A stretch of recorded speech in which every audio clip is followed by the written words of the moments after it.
хөрөнгө оруулалтын тухай шинжилсэн найруулгын төслөд энэ хилцүүлэх төр юм явж байгаа. Тэгэхээр одоогийн байдлаар таны хувьд бол энэ хуулийн төсөл төр юм ямар дүгнэлт тавих байгаа юм? Энэ хуулийн төсөлт нь юу нь ямар хэрэгтэй шаардлагатай өөрчлөлтүүд юу нь хийж чадсан гэж харагдаж байна. За хөрөнгө оруулалтын төсөл маань нэг удаа их хурлын чуулганд ороод тэгээд ерөнхийдөө бутсан байгаа. За ер нь бол хид өөрчлөлтүүд бол орсон. За нэгдүгээр гэх юм бол өмнө нь одоо үйлчилж байгаа одоо хөрөнгө оруулалтын хуулиар хөрөнгө оруулагч маань 100 мянган $100,000 хөрөнгө оруулалт оруулах шаардлагыг одоо хүчин төгөлдөр үйлчилж байгаа хуулийн хүрээнд бол тавьдаг. Шинэ хуулийн төсөл дээр болохоор энэ хэмжээг тухайн салбараас нь ч юм уу хамаарат засгийн газар журмаар тогтоохоор зохицуулт оруулсан. Энэ бол бас хөрөнгө оруулагчдын хувьд бас хүлээлт үүсгэж байгаа нэг өөрчлөлт гэж ойлгож байгаа. За хоёрт нь болохоор ер нь бол өмнө нь хөрөнгө оруулалтын хуулинд хөрөнгө оруулагчдын өргөдөл гомдлыг шийдвэрлэх комисс гэж байсан.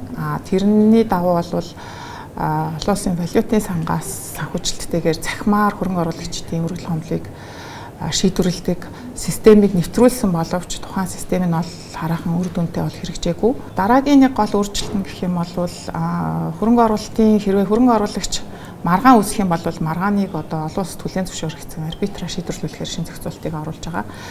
За яг хөө энэ зохицуулт бол миний бодлоор томоохон хөрөнгө оруулагчдын хувьд бол хөрөнгө оруулалтынхаа гэрээгээр ямар одоо нөгөө байгууллагаар одоо шүүхээр ч юм уу арбитраж ч юм уу маргаанаа хэрхэн шийдвэрлэхээ бол талуу тохиролцож болдог байгаа. Тэгэхээр яг хөө шинээр одоо батлагдах гадаадын хөрөнгө оруулалтын хуулинд маань арбитрийн зохицуултыг хуульчлан оруулах юм бол магадгүй энэ бол хөрөнгө оруулагчид бас маргаанаа одоо тий 3 дагч гэх юм олон улсад хүлээн зөвшөөрөгдсөн арбитрийн одоо байгууллагаар төвөөр шийдвэрлүүлэх бас энэ зохицуултыг оруулснаар магадгүй хөрөнгө оруулалтыг бас татах тэр шинэ зохицуулт байж болох юмаа гэдэг тэр мессежийг бол өгч байгаа. Хөрөнгө оруулалтын асуудлыг хариуцсан үндэсний зөвлөл гэдэг байгууллагаар бас шинэ төсөлд оруулсан. За энэ зөвлөл нь болохоор хөрөнгө оруулалтыг хариуцсан төрийн эрх бүхий байгууллагын төлөөлөл за мөн хараат бус нийт 9 гишүүдээс бүрдсэн ийм зөвлөл байгуулах гэж байгаа. За энэ зөвлөл нь бол бас хөрөнгө оруулагчтай тулгараад байгаа асуудлууд за тэгээд төрийн байгууллагуудаас үзүүлж байгаа хүн сурталч гэдэг юм уу тий зөвшөөрөл авах тулгараад байгаа хүндрэлийг шийдвэрлэх тэр талаас нь бол одоо илүү дэмжлэг төсөлтөд үзүүлж ажиллана гэж ойлгож байгаа. Гэхдээ одоо энэ маань зөвхөн хуулийн төсөл дээр байгаа яг бодит амьдрал дээр хууль маань одоо хэрвээ хаврын чуулганаар батлагдаад хэрэгжих юм бол хэр үр дүнтэй бас энэ хүү хорон ажиллах гэсэн бол бас мэдэхгүй байна л да. Одоо бол ерөнхий та бүхэн статистикийг харах юм бол гадаад хөрөнгө оруулалт за гадаад хөрөнгө оруулалттай компани шинээр байгуулах хандлага бол жил ирэх тусам ер нь бол багасж байгаа. Үндсэн хит хитэн ер нь бол шалтгаан байгаа. Мэдээж энэ дотор бол манай хууль эрх зүйн одоо шинээр оруулсан зохицуултууд бас сөргөөр нөлөөлж байгаа. За хөрөнгө оруулагчдыг хөрөнгө оруулах шийдвэрээ өөрчлөхөд одоо нөгөө нэг хүргэсэн бас хэд хэдэн хууль эрх зүйн зохицуултууд оруулсан. За хамгийн түрүүнд одоо манай Монгол улсын хувьд бол бүс нутгийн хувьд ер нь бол нөгөө ашигт малтмалын нөөц баялгаараа бол бас олон улсад нэлээд өрсөлдөхүүц тийм байр суурьтай гэж одоо хөрөнгө оруулагчид харж байгаа. За гэтэл 24 онд үндэсний баялын сангийн тухай хууль гэдэг хуулийг бол баталсан. За яг хөө энэ баялын сангийн тухай хууль бол ер нь олон улсын жишгт байдаг хууль. Гэхдээ манай одоо Монгол улс үндэсний баялын сангийн тухай хуулийг батлахдаа энэ баялынхаа сангийн орлогыг бүрдүүлэхийн тулд ашигт малтмалын тухай хуульдаа бол өөрчлөлт оруулсан.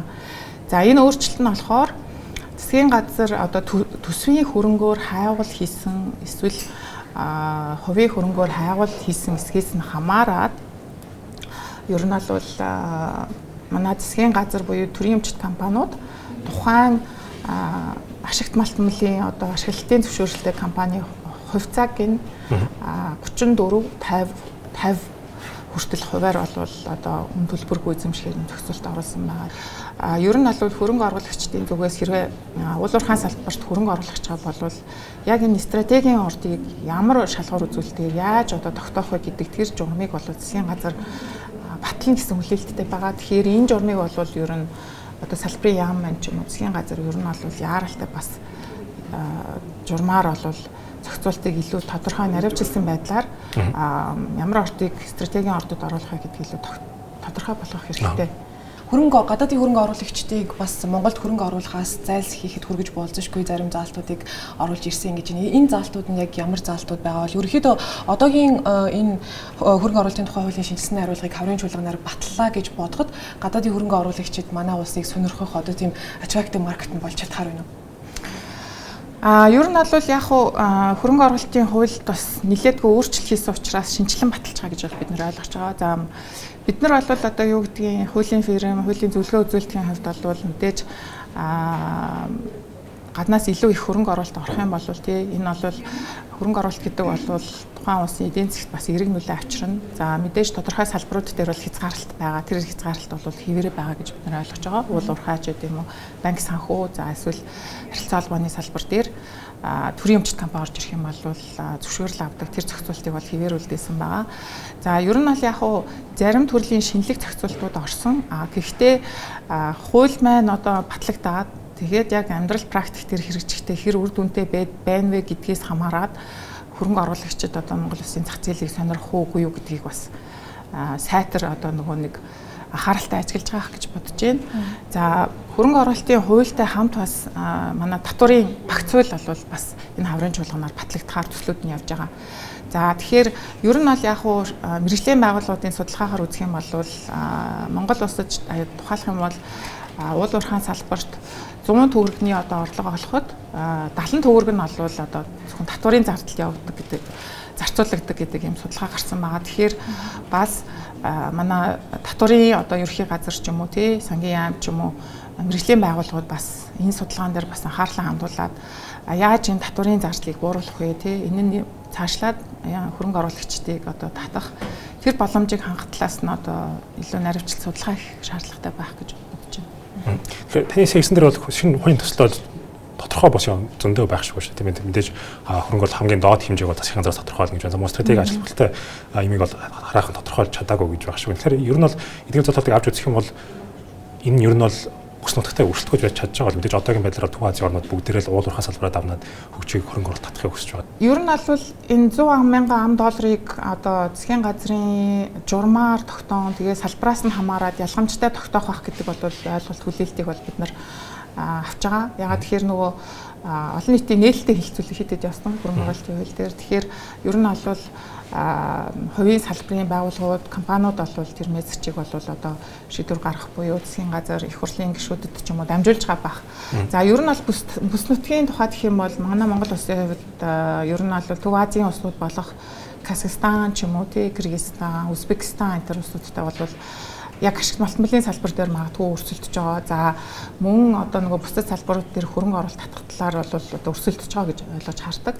За ялла 100,000 ам долларын одоо энэ шаардлагыг талаас нь үзэх юм бол жишээ нь Казахстан ч юм уу, Кыргызстан жишээ нь бүгд найрамд хятад улсад ямар нэгэн хөрөнгө оруулалт одоо хийх тэр мөнгөн дүнгийн шаардлага бол тавигддаг юм билээ. Узбекистанд бол бас тодорхой хэмжээний мөнгөн дүн тавигддаг. Гэхдээ 100,000-аас бол нэлээд бага хэмжээний хөрөнгө оруулалт оруулж иж үйл ажиллагаа эхлүүлэх шаардлага тавигддаг байгаа. Тэгэхээр засгийн газар тэр салбараас хамаарч хөрөнгө оруулалтын хэмжээг тогтоохдоо бас мэдээж Монголын зах зээлтэй өрсөлдөх үүс. За одоо юу гэдгийг уул уурхайн баялаг ихтэй жишээ нь Казахстан ч юм уу, Узбекистан улсуудад тий хэр одоо хөрөнгө оруулалтын зохицуулт хийж байгаа тэр талаас нь судалгаа хийж үзээ тий.